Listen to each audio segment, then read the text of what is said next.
तो आपने देखी अब तक की सुर्खियां और सुर्खियों के बाद अमूमन जायजा लेते हैं हम एसजीएस निफ्टी का। देखिए, कारोबारी हफ्ते का पहला दिन और ये हफ्ता यानी डेरिवेटिव एक्सपायरी, मंथली एक्सपायरी का हफ्ता है, तो वोलेटिलिटी चरम पर रहेगी और एसजीएस निफ्टी आपकी स्क्रीन पर करीब 14,771 के जोन में ट्रेड करता हुआ, लेकिन एक ऐसे पिवट पॉइंट के ऊपर ट्रेड करता हुआ जो कि इंटरेस्टिंग है। बात करेंगे इस पर, लेकिन अगर आप इस वक्त रेस्ट ऑफ एशिया को देखें तो यूएस मार्केट में जो बीते शुक्रवार को सॉफ्टनेस देखी गई और इनफैक्ट ये यील्ड का जो स्तर है उसका जो इंपैक्ट देखिए आप एशिया में, निक्काई काफी डीप कट्स के साथ ट्रेड कर रहा है, करीब करीब 500 अंक 2.2% गिरावट और कॉस्ट पे बिल्कुल फ्लैट ट्रेजेक्टरी में ट्रेड करता हुआ। तो यहाँ पर निक्काई इस वक्त काफी डीप कट्स के साथ ट्रेड करता हुआ और आपकी स्क्रीन पर शंघाई लगभग 3.25% ऊपर है। हैंगसेंग अगर आप देखें बिल्कुल फ्लैट है।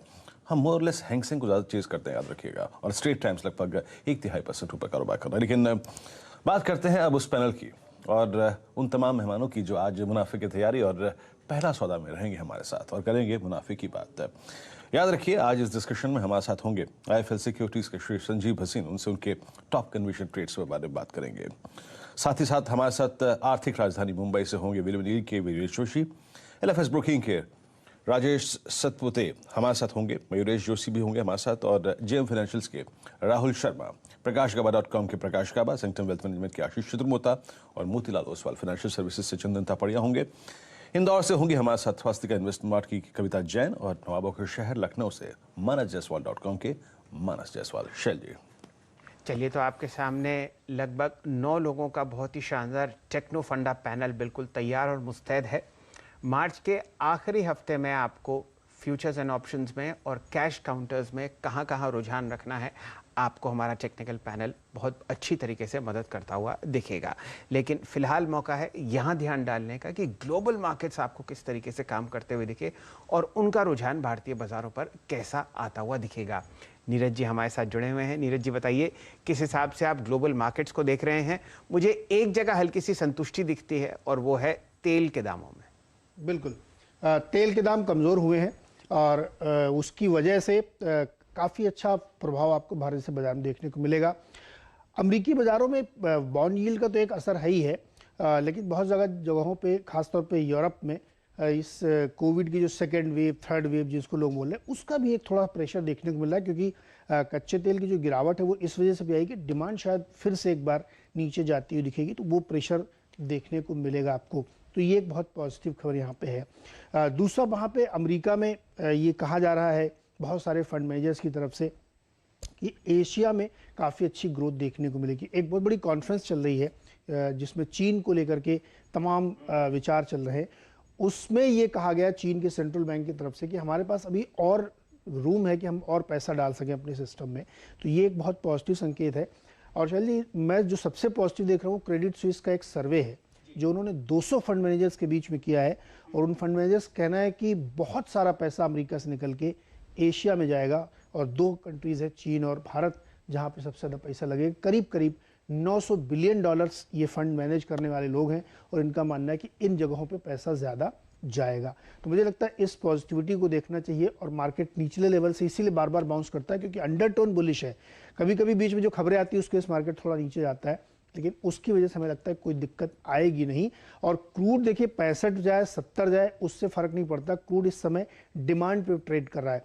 हालांकि वो अरामको का रिजल्ट काफ़ी ख़राब आया, तो इसलिए मुझे लगता है कि क्रूड में प्रोडक्शन बढ़ने की संभावना नहीं है अप्रैल में भी, लेकिन उससे ज़्यादा दिक्कत इसलिए नहीं क्योंकि डिमांड भी इधर आपकी कम है। तो क्रूड को आप एक साइड में रखिए, पॉजिटिविटी है कि बहुत सारा पैसा फिर से आने के लिए तैयार है, तो उस पर ट्रेड करिए। लेकिन हाँ, सावधान जरूर रहना चाहिए क्योंकि डे ट्रेडिंग में आपको स्क्रीन देखना चाहिए। तो एक तरफ है कोरोना का प्रकोप और एक तरफ है गिरते क्रूड ऑयल प्राइसेस और आपका ये सर्वे, तो मैं समझता हूँ 2:1 का फायदा बुल्स का होगा। एक इंटरेस्टिंग बात नीरज जी मैंने ये नोटिस करी कि पिछले 5 में से 4 दिन आपने फॉरेन इंस्टीट्यूशनल इन्वेस्टर्स को भारतीय बाजारों में पैसा निवेश करते हुए देखा है, जबकि गिरावट आ रही है। और ये जो सेलिंग है ये HNI रिलेटेड सेलिंग है। आप देखिए एडवांस टैक्स पेमेंट्स की वजह से आपको काफ़ी दिक्कत आती हुई दिखी और उस वजह से। और एक और इंटरेस्टिंग बात ये है कि भाई अगले हफ्ते बैंक्स बंद हैं बहुत लंबे समय के लिए, तो उस हिसाब से भी लोग अपने ज़रा बाज़ारों में से पैसा निकाल रहे हैं और ज़रा कैश पोजीशंस आपको बढ़ाते हुए दिखेंगे। तो कई ऐसी चीज़ें हैं जो आपको आज की जो रणनीति है उसमें ध्यान देना है कि भाई इंडेक्स तो बहुत ही वॉलेटाइल रहेंगे और कई बार आपको दिन के निचले लेवल से ऊपर बढ़ते हुए दिखेंगे। लाल और हरे निशान के बीच में आपको एक बहुत भीषण लड़ाई होती हुई दिखेगी। तो अगर आप निफ्टी और बैंक निफ्टी पर इतना ध्यान केंद्रित ना करें और ध्यान दें डाइवेस्टमेंट थीम पर, तो आपको ऐसा लगेगा कि यहाँ पर आप अच्छा मुनाफा कमा पाएंगे इंट्राडे। लेकिन स्टॉप लॉसेस बहुत ही अति आवश्यक हैं, क्योंकि वॉलेटाइल ट्रेड आपको दिख ही रहा है पिछले 2-1 हफ्ते से। इस पर आपको ध्यान देना अति आवश्यक है। और साथ ही साथ आप यूँ समझिए कि इंस्टीट्यूशंस जो हैं वो भी आपको हल्की सी मुनाफा वसूली करते हुए दिखेंगे। एडवांस टैक्स के पेमेंट्स जो हैं उनकी वजह से आपने देखा बाजार में हल्का सा हड़कंप मचा और वो सेंटिमेंट पर एक हल्का सा ठोस लगाते हुए दिख रहा है। मैं आपके सामने कुछ FII के आंकड़े पेश करता हूं। अगर आप पिछले 4 दिनों में देखें, पिछले हफ्ते जब आपने बाजार को नेट लेवल पर 2% नीचे निफ्टी पर देखा, तो वहां पर आपने चारों दिन आपने बहुत अच्छी खरीदारी होते हुए देखी। कुल मिला के ये आपको लगभग 7,000 करोड़ रुपए की नेट बाइंग दिखेगी विदेशी मित्रों द्वारा हमारे भारतीय बाजारों में, उस समय जब आपने निफ्टी पर लाल निशान लगातार 5 दिन देखा। तो ये एक बहुत ही आप समझिए दिल को तसल्ली देने वाली बात है। और इसके बाद जो आपके सामने डेटा चलेगा वो ये है कि किस तरीके से भारतीय बाजार और विदेशी बाजार पिछले हफ्ते और इस पूरे महीने काम करते हुए आपको दिखे। निफ्टी में आपको हल्की सी गिरावट दिखी रही है, लगभग 1.25% नीचे पिछले हफ्ते बंद हुआ। लेकिन आप देखिए उसी हिसाब से अगर आप डाउ जोन्स पर देखें तो वहाँ पर आपने 1% की गिरावट देखी।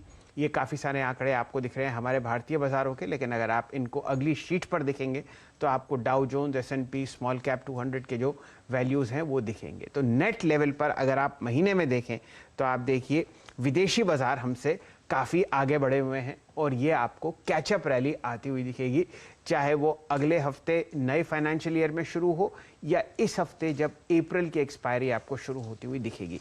ये कुछ ऐसे नंबर हैं जो आपको जहन में रखना है जब आप लॉन्ग या शॉर्ट पोजीशंस बाजार में लेते हुए दिखें। लेकिन आज निफ्टी और बैंक निफ्टी की क्या रणनीति रहेगी, वीरेन जी अपनी गर्दन हमेशा की तरह आगे करते हैं और वो आपको बताएंगे कि कॉल्स और पुट्स ऑप्शंस ट्रेड में क्या सुझा रही हैं, कहाँ रेजिस्टेंस है और कहाँ सपोर्ट है। अगर आप फिर भी आतुर हैं ट्रेड करने के लिए तो वीरेन जी की स्ट्रैटेजी पर ध्यान देना अति आवश्यक है। वीरेन जी बताइए, कहाँ आपको सपोर्ट दिखता है निफ्टी और बैंक निफ्टी पर और कहाँ रेजिस्टेंस है? जयशल जी देखिए, आज की मेरी इस अप्रोच पे और आज और कल और इनफैक्ट आप देखिए बहुत शॉर्ट टर्म पर्सपेक्टिव और मीडियम टर्म पर्सपेक्टिव से वो बात बहुत वेटेज रखती है जो कुछ देर पहले आपने कही कि बीते हफ्ते भी FIs बहुत नेट बायर रहे। That's important. डायरेक्टर साहब जरा एक बार एक चार्ट लेके आइएगा, उसके सहारे में एक्सप्लेन करना चाहूंगा आज के सेशन को। देखिए शुक्रवार को मैं मॉर्निंग में शॉर्ट था ये कह के कि भैया नीचे आएगा करीब करीब 14,350। वो क्या था? ये एक संयोग मात्र नहीं है कि निफ्टी और बैंक निफ्टी का दोनों का लो वही था जो था 1 फरवरी का हाई, स्पीच डे यानी बजट डे का हाई। हम गए वहां पे, हमने लो लगाया और वहां से पुल बैक जनरेट किया। अब पुल बैक जब जनरेट कर रहे थे, ये देखिए ये बजट का दिन का एग्जैक्टली उसी कैंडल का हाई, वहां से हम रिवर्स हो गए और हमने रीगेन कर लिया 50 डे एक्सपोनेंशियल मूविंग एवरेज। वहीं अगर आप निफ्टी बैंक के चार्ट को देखें तो निफ्टी बैंक का लो भी एग्जैक्टली वही था। तो ये संयोग मात्र नहीं है, ये लेवल था, ये इंपॉर्टेंट है।